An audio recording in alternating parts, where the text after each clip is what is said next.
Welcome to 5 and 5 from the One Stop Co-op Shop, where I discuss 5 key elements of a game in about 5 minutes. I'm Michael Kelly, and today I'm looking at Lanzerath Ridge, the latest in the Valiant Defenders series from David Thompson. And a disclaimer that I was provided a review copy of the game, and also David Thompson is a friend of mine. I'm a big fan of the Valiant Defenders series in general, but does this one rise to the top of the pack? Let's find out and get to the list. And Blake and Colin, this one's for you.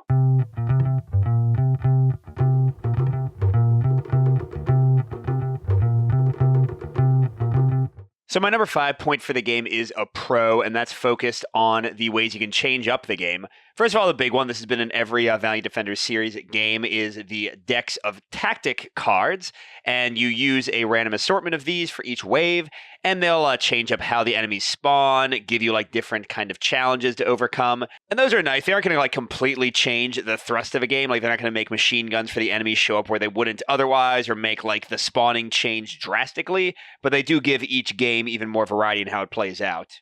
On top of that, they have bigger ways to change up the scenarios. You can make the game easier by adding extra units and an extra machine gun. You can take out some of your units and make the game even harder. So this gives you a ton of options for how much you want to kind of vary up the difficulty. And you can even mix and match to make the game kind of stay at the same difficulty level, but give more variety to it. My number 4 point is also a pro, and this is something that has always been neat and very accessible in the Valiant Defenders series, which is how the line of sight works. So you can see at a glance when the color and symbol for a given position matches the color and symbol of a German position, that means that person is in line of sight here. So it's really easy and simple to tell at a glance who can attack who. And a new addition to the series that I really love is the consideration of range. So you'll see that the numbers get lower as you get closer to the US positions, and that encourages you to wait as long as you can to actually shoot, because this is your to hit number when you attack with units. But the longer you wait, the more you risk getting a bunch of spawns on the same side at the same time and being overwhelmed.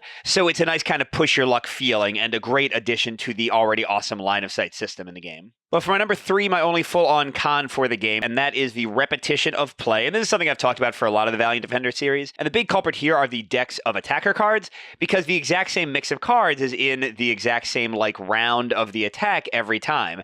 There are never going to be people flanking you in certain attacks. The machine guns only matter in certain attacks, and you can totally ignore them in others. And that, combined with the fact that at the end of each attack, you can basically freely maneuver your people around, except for a few exceptions, means that I found myself setting up basically the same defensive positions, or very similar defensive positions, each time I played, especially once I had learned the contents of each of those attack decks. Yes, the actual tactics will change as I face the enemies and where they come out, but you expect kind of these same things once you get used to how the enemies will be spawning. My number 2 point is a mix, and that's dice luck, because you are rolling a lot of dice in this game, and it is incredibly impactful when you roll these dice, because the game is built on the tension of even one German unit getting in and staying in at the end of a round is enough to lose you the entire game. And generally speaking, except for commanders and things, once you flip somebody to make an attack, they're flipped for that entire attack wave. So I've been in positions where I rolled poorly several times in a row, and like an entire flank was exhausted, and there was nothing I could do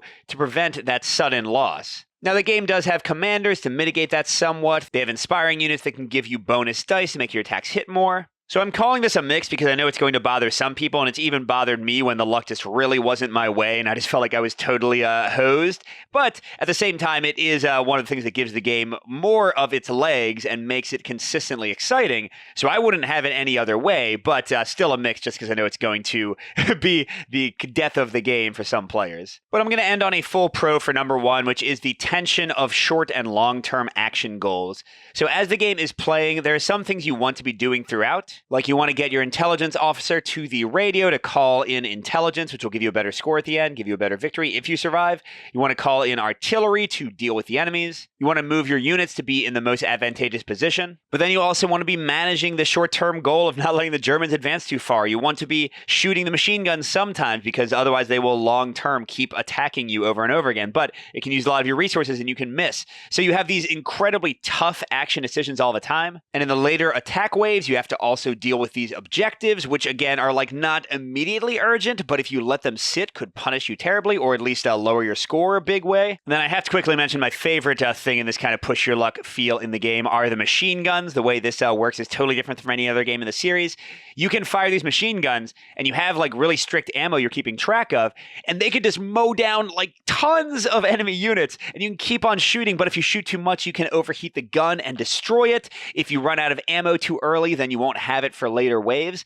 So this is like the best push your luck tactical choice in the game for me. So exciting, and I just love the addition of this ultra powerful but finicky resource of your machine guns and their ammo. So overall, I can recommend Lanzerath Ridge if you're interested in a quick playing solo war game, or even if you've never played a war game before, this is a pretty easy and accessible entry point. If you like quick setup, a brisk playtime, and very tense tactical decisions, this might be a winner for you. But on the other hand, if you don't like dice luck, or you want tons of variety and modularity in the play of your games, this might be a miss for you. And you can check out my original preview video for some play of the game. Nothing really changed rules-wise since that video. Good gaming, everyone, and I'll see you at the next stop.